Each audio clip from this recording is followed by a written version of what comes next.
It's actually, this is Dan Krieger. He was the one that investigated, actually did the internal investigation on this case. So if you're wondering who he is, he's on the police department. He's a reserve officer with us. I had Lieutenant Krieger investigate this because of the experience that he has and the knowledge that he possesses in that field where he came from and where he's at right now. One of the other reasons is that he conducted the investigation because I could not conduct the investigation because I'm the one that actually hands down the discipline. Okay, I can't do it and then hand it down. This way, he did the investigation and I based it on the facts of the case, and also that no other officer on the department, full-time officers, were available to do it because they were tied into the event in question.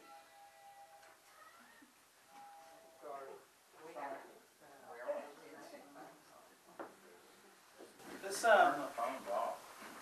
yeah, if y'all would just please turn the phones off, keep down the distractions. This stems from November 14, 2011. The events that happened on that morning happened after the department made a narcotics arrest, which led us to two search warrants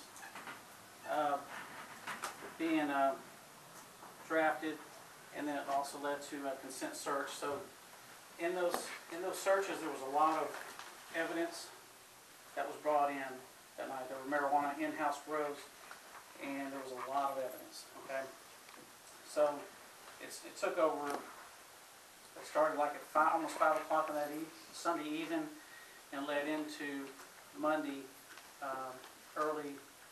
I'd say maybe around noon when everything was finished. So it wasn't a real fast job because these things just take a while. I was called out. We went ahead and ran what we had to do on those search warrants and the consent to search that led us into the night and into the early morning. I did not call Lieutenant Hubbell into work. I went ahead and called in reserve officers and part-time officers because I needed a fresh body that following morning. So the events that come into question happened that Monday morning, a little after 7 o'clock. And then this complaint led into another prior event where Steve Hubbell was allegations that Steve Hubbell drew his duty weapon on a police officer twice and pointed the weapon at the officer because he thought the officer was being insubordinate. But I'll just kind of go ahead and give you a little investigative synopsis.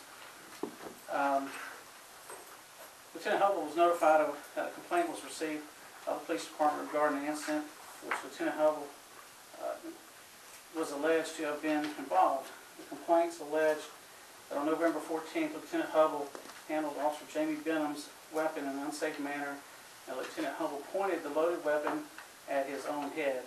That's Lieutenant Hubbell's head. It is also alleged that Lieutenant Hubbell racked a shotgun in the police station.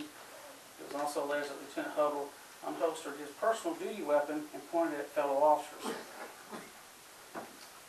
Lieutenant Hubbell was also further notified that he was being investigated for alleged violations of the following provisions of the City Police Department's policies: unsafe weapons handling, unbecoming behavior, violation of rules of competence, and violation of conformance to laws and conduct of judicial good order. Lieutenant Hubbell was provided with the following questions to answer pursuant to this investigation. Lieutenant Hubbell's response to these questions were timely and attached to the exhibits of this report for the ease of reference. No clarification statements have been received from Lieutenant Hubbell sent. You have a copy of this. It says inter-office correspondent.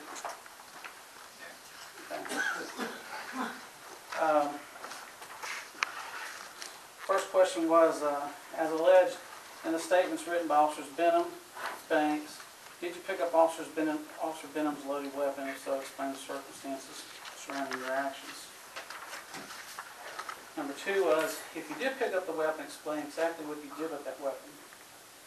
Third question was, did you point the weapon at your head? If so, explain. Describe all areas you pointed the weapon. Explain how that would constitute safe handling of a loaded weapon. Did you rack a shotgun inside the police station on the day alleged? If so, how and why? Also explain whether the weapon was loaded during this event. During the detail, what thoughts and opinions were you expressing on the morning of November 14th as alleged by Officer Benham's statement? Have you unholstered your duty weapon and pointed at Officer Banks? This is number 6, I'm sorry. Have you unholstered your duty weapon and pointed at Officer Banks or any officer as alleged in Officer Banks' complaint? If so, explain when and why you did this. What was the legal reason for doing this? Did you spin Officer Benham's loaded weapon on your index finger on the trigger of the weapon as alleged in Officer Salcedo's statement? If so, explain how and why. Investigative findings. These are the findings that are based on Steve Hubbell's response that he gave in writing to us. And this is findings that Lieutenant Hubbell did twirl Officer Benham's loaded weapon on his finger. Lieutenant Hubbell explained that he picked up Officer Benham's weapon because he did not recognize the weapon as the one that Officer Benham was authorized to carry. According to Lieutenant Hubbell's own statement, he did twirl a loaded weapon on his finger in the Jamaica Beach Police Station. He acknowledged that this may not be deemed as a safe action to others, but that he did not have any ill intent to anyone other than himself for that matter. Despite what his explanation is and his experience with weapons, his conduct is clearly unsafe weapons handling and inappropriate for any officer or supervisor.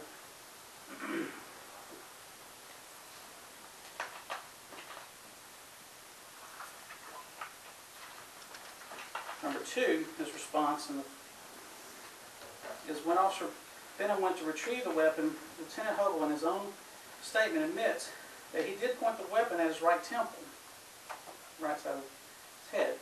Despite Lieutenant Hubbell's attempt to qualify his action in his written statement to y'all, his experience with weapons, he violated every firearms training instruction I have ever received from any police academy to the present day.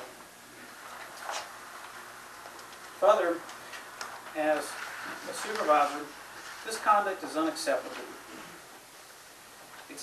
Unacceptable example to set to the subordinates. It created an alarmed, dangerous situation for all persons involved and was prejudicial to the good order of the police department. The next one is Lieutenant Hubbell did rack the shotgun in the police station. Lieutenant Hubbell did rack a police shotgun at the station, as noted in his own statement that you have in your possession now.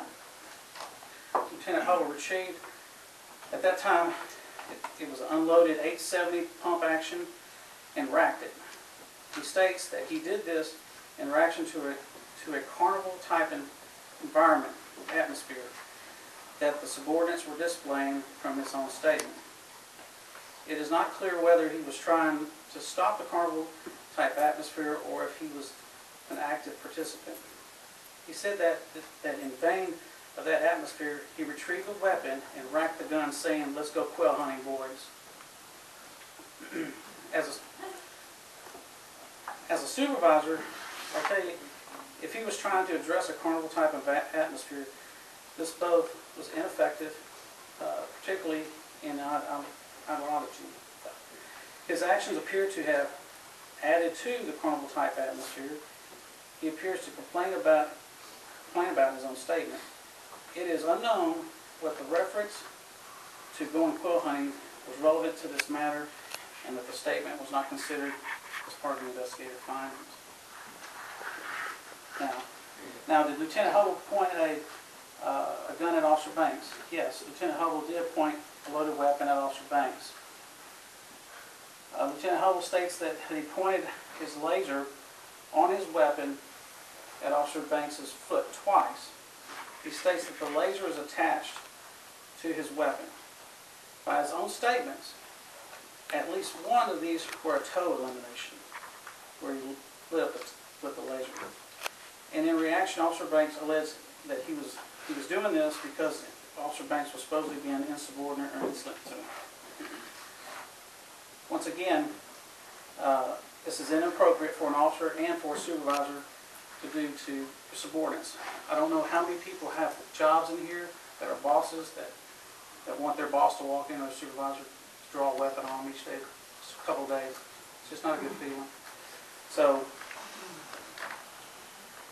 to point a loaded weapon at a fellow employee or subordinate is simply insupportable for any reason that Lieutenant Hubbell has stated.